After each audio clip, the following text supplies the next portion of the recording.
নমস্কার বন্ধুরা, lifestyle with Sanchayita চ্যানেলের আরেকটা নতুন ব্লগে সকলকে স্বাগত জানাই। আজ 26শে ফেব্রুয়ারি বুধবার, বাজে এখন সকাল প্রায় 12টা। বাজারে বেরিয়েছি, আজকে মহাশিবরাত্রির ব্রত রয়েছে। বাড়িতে মোটামুটি আমি, মা, বৌদি ব্রতটা করে থাকি। তার মধ্যে আমি আর বৌদিও নির্জলা, একদম উপোস। ফলের বাজারে আজ দাম বেশ চড়া, কিন্তু যেটা না নিলেই নয়। 5 ধরনের ফল, মিষ্টি, ফুল, সে সমস্ত কিছু তো নিতেই হবে। সব কিছু মোটামুটি কেনাকাটা হয়ে গেছে। এখান থেকে জাস্ট শেষ মুহূর্তের কেনাকাটা সেরে নিচ্ছি। বাড়ি চলে এসেছি, এসে এই পোকোটাকে স্নান করিয়ে দিয়েছি। আর তাদের আজকে পরনে রয়েছে বিশেষ পোশাক। চলুন তাদের মুখ থেকে শুনে নিই তাদের কেমন লাগছে আজকের দিনে বিশেষ পোশাকটা পরে। ঐশীও রেডি, স্নান টান করে ঐশী ড্রেসটা দেখি। ও বাবারে বাবারে, এটা কি স্পেশাল?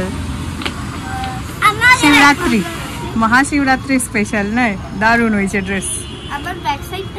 আচ্ছা ব্যাক সাইডটা দেখি, ব্যাক সাইডটা। ও ডুমরু হাতে আছে, ঠিক ঠিক ঠিক, দারুণ। হ্যাঁ, তোমার তো মহাকাল লেখা আছে, দিদি আর এখানে মহাকাল লেখা আছে। দারুণ ড্রেস। হ্যাঁ, টিপ পরা আছে। তো আমরা শিব ঠাকুর কোথায় দেখতে গেছিলাম বলো দেখি? বাবার সঙ্গে গেছিলাম আমরা শিব ঠাকুর দেখতে, সেই বিশাল বড় শিবটা দেখি। প্রয়াগরাজে থেকে আনা জল দিয়ে স্নান সেরে চলে এসেছে পোগো আমার সঙ্গে ঠাকুর ঘরে। এখন শিব পূজা করতে ওর ইচ্ছে হয়েছে। ড্রেসটা পরার পর থেকেই তার মাথায় এসেছে আমিও পরবো শিব পূজা।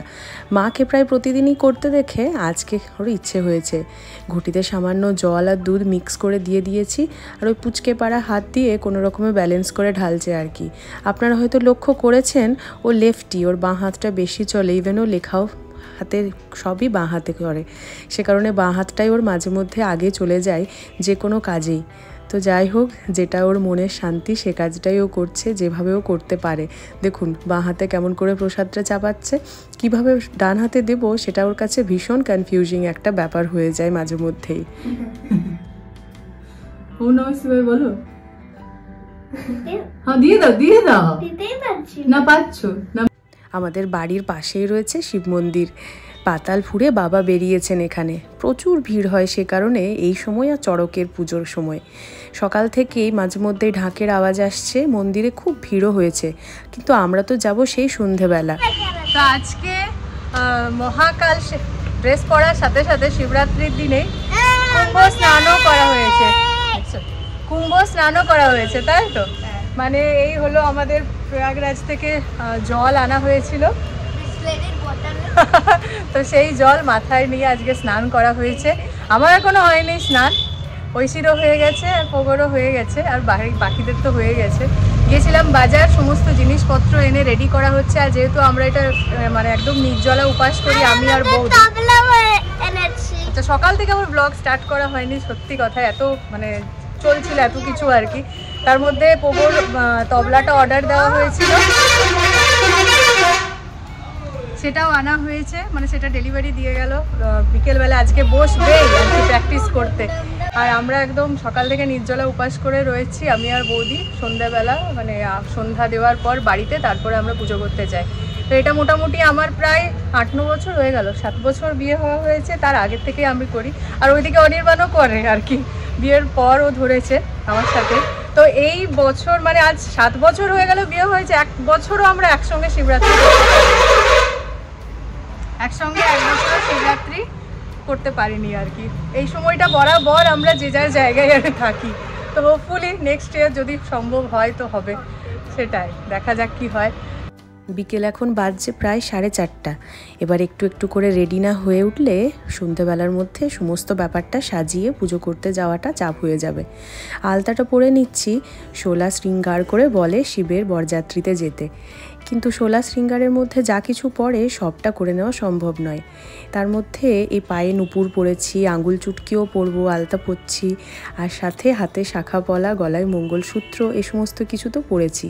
তো সমস্ত ব্যাপারটা একটু একটু করে নিলে একসাথে তো প্রচুর চাপ হয়ে যাবে পরে।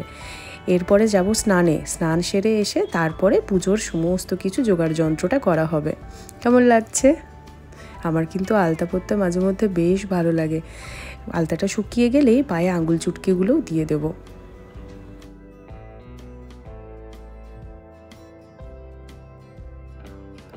সন্ধে এখন প্রায় 6:30 7টা। মাঝে মধ্যে এখনও ঢাকের আওয়াজটা ক্ষণে ক্ষণে শুনতে পাচ্ছি। মন্দির চত্বর প্রায় ফাঁকা হয়ে গেছে, সকাল থেকেই পুজো হচ্ছে তো। আর চারপাশটা কি সুন্দর লাইট দিয়ে সাজিয়েছে দেখুন, শিবরাত্রি বলে কথা।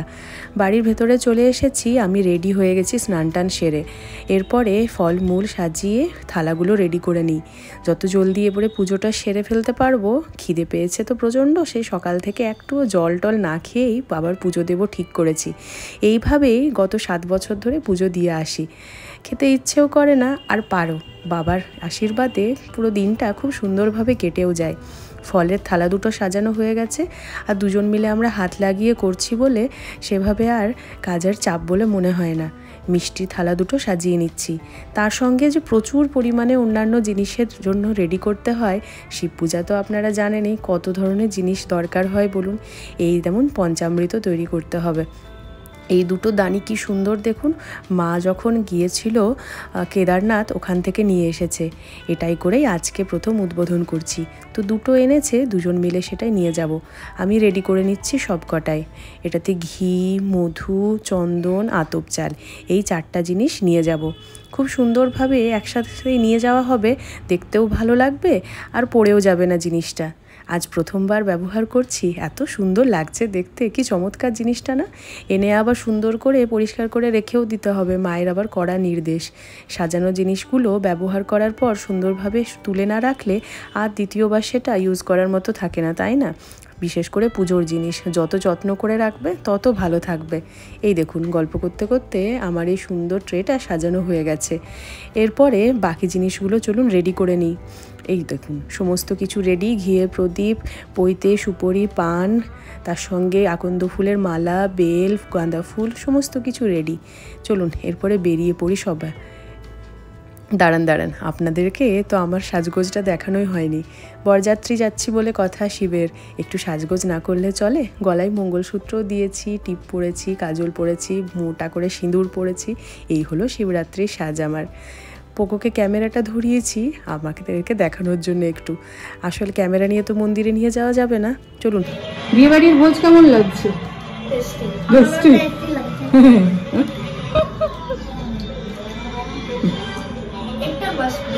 মস্ত বিয়ে বাড়ি। পগোর আর ঐশীর প্রসাদ খাওয়া শেষ। এরপরে দিনের শেষে আমাদের ভোগ মাখা। এই সাবু মাখাটা আজকের দিনে যেন পুরো অমৃত লাগে। সব কিছু ফলকুচি দিয়েছি, বোঁদা একটু দিয়েছি, তার সঙ্গে গুড়, আর তার সঙ্গে বেশ কিছুটা দই। উফ, আজকের দিনে যেন অমৃত। দিনের শেষে এটা খেয়ে পেটটা ভরলেই যেন মনটাও ভরে যায়, তাই না? সারা বছর কিন্তু অপেক্ষা করে থাকি আমি এই সাবু মাখাটার। সরস্বতী পূজায় যেমন চিড়ার ভোগটার প্রতি বিশেষ আগ্রহ থাকে, আজকের দিনে সাবু মাখাটা। এই দেখুন আজকে রাতে আমাদের খাবার দাবার। দই দিয়ে একটু বোঁদা নিয়েছি, মিষ্টি দইটা দিয়ে খেতে বেশ ভালোই লাগে। তার সঙ্গে প্রসাদও নিয়েছি, আর তার সাথে সাবু মাখা। চলুন আজকের দিনটাও শেষ করি। বাবা মহাকাল সবার মঙ্গল করুক, এই কামনা নিয়ে আজকের ব্লগটাও শেষ করছি। ভালো লেগে থাকলে একটা লাইক করবেন। থ্যাঙ্কস ফর ওয়াচিং বন্ধুরা।